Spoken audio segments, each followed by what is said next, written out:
So what drew your attention towards researching epilepsy? I became interested in working with epilepsy over 35 years ago when I was a resident in neurology at the University of California, San Francisco.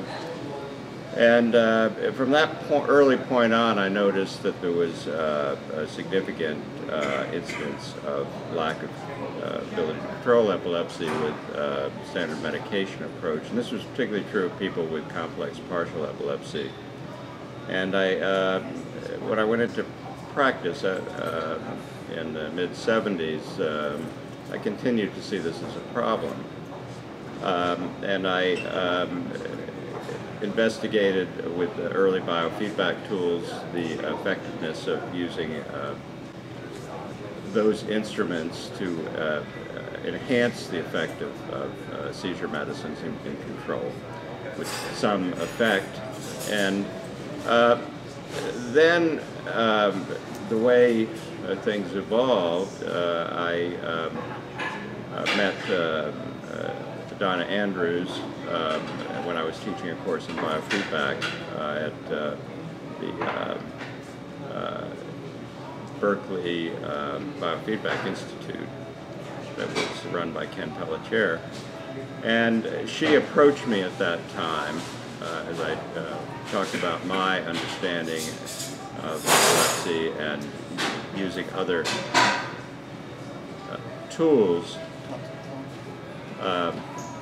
adjunctive ways to help people with epilepsy. And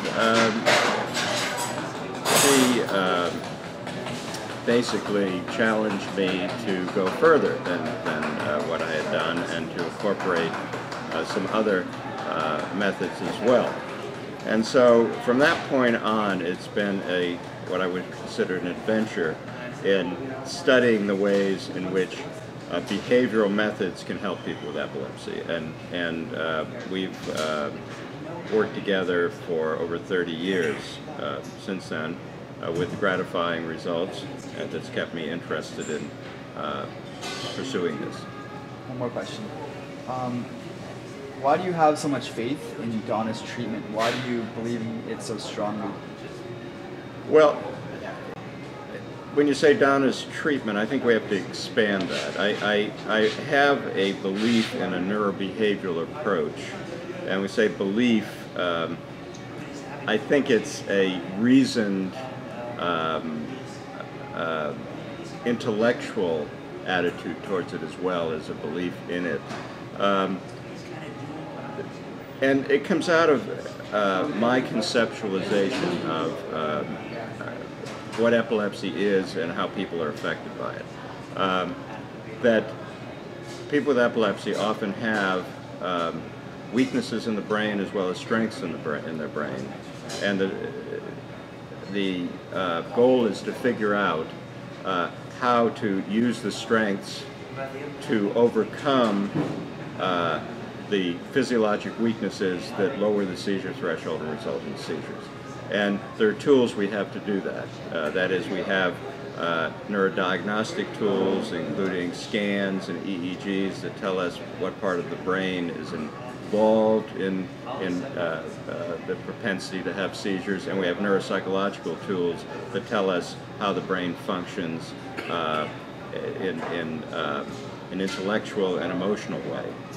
And rather than just use those tools to diagnose a person with epilepsy and to offer them a medication to counter those weaknesses, that is to increase the inhibition of the brain through use of medicine, or to cut out a part of the brain because it's a non-functioning area.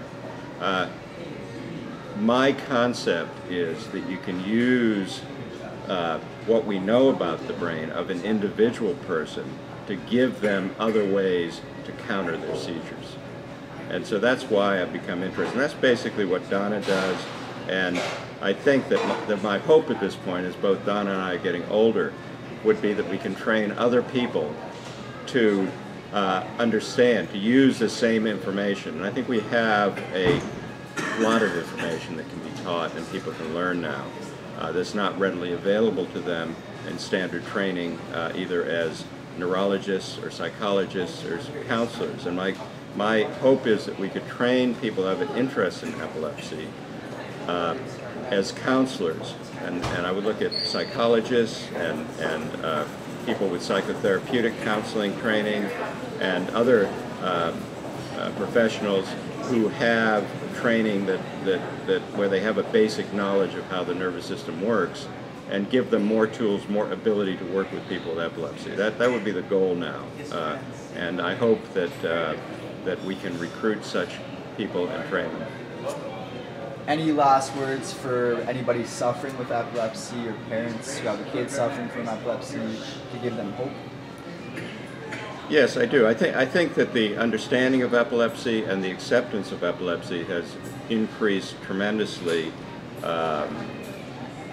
since the 70s, when I first started to practice, and that there's much more of a knowledge base, and that there are tools available to use, and there's methods that you can be taught, or for parents that you can learn to help your children.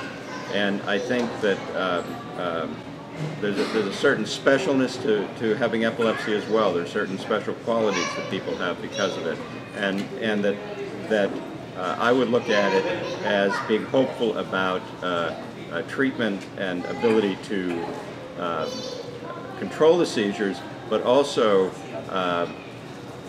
that there's a real potential for finding your strengths if you have epilepsy and using them in productive ways that are enriching to your life. Thank you very much, Mr. Reiter. That was awesome. Excellent. That was great. Thank you.